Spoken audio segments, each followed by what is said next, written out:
Hello and welcome. My name is Stephen LeDrew. My guest is Justin O'Donnell, who is a legal paralegal and a mediator.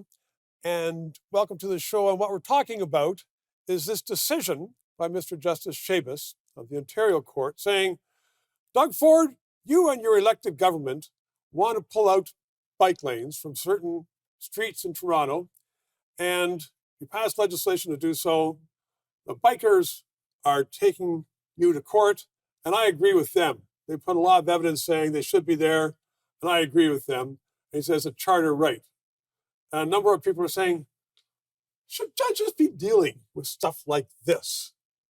What do you say? Well, my opinion is this. There is obviously an important role for the judiciary to play in the country. Now, yes, there is. I mean, criminal or not, I believe in separation of the legislature and the judiciary. Reason being is that the judiciary is supposed to be independent, and they are supposed to adjudicate the cases and make sure that procedures were followed in court cases and that proper precedents were administered. Right. They are not, and this was never, ever the intention, I think, of the Fathers of Confederation for them to take on the role of judicial activism, which in my opinion, is bordering on judicial tyranny. But they didn't then, and they didn't from Confederation up until 1981, when we had the Charter of Rights and Freedoms. That's right.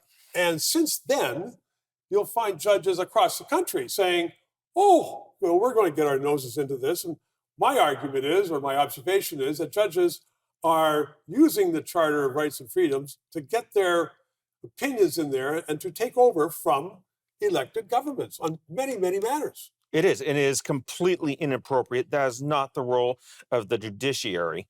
If they want to go and create legislation and have an impact on social policy or domestic policy or international policy, leave the judiciary and run for public office. But combining both roles, that is completely inappropriate.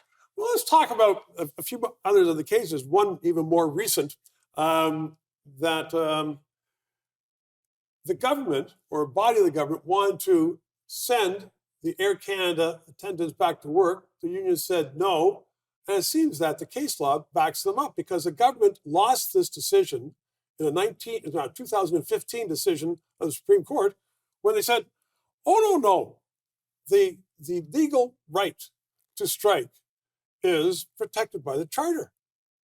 I mean, doesn't that sound again, has the government, not intentionally, but have they by default given up their authority, or its authority, to the courts? It's interesting you say that, because I was talking several years ago with some former conservative cabinet ministers from the Mulroney era, and they had told me confidentially and off record, I'm not going to give names, that... Oh, give names. It's always good to give names.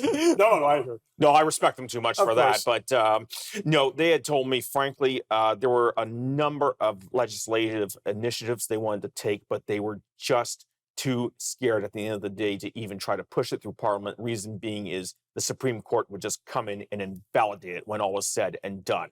So, Justin, what does that say about ministers when they say we are afraid to do our duty because we don't get turned down? It says that the ministers and Parliament, for that matter, is emasculated by the judiciary, and that is just completely inappropriate.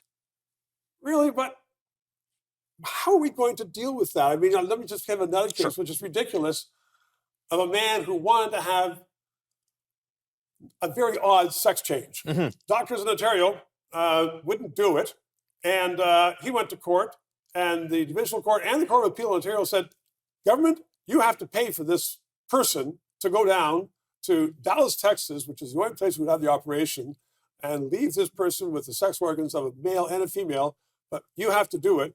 And here we have courts telling a government they have to pay for it. Like, that's not criminality. That is just bizarre, to say the least. I mean, again, that is the prerogative of the legislature, maybe adjudicative boards. I could see that, but again, having 9 unelected judges making policy decisions, and that was never the intent of their rule to begin with. And we thank the charter of that. I can't imagine Pierre Elliott Trudeau envisaging that case with the charter. But we are going to come back in a few minutes, and we will imagine it. Right back.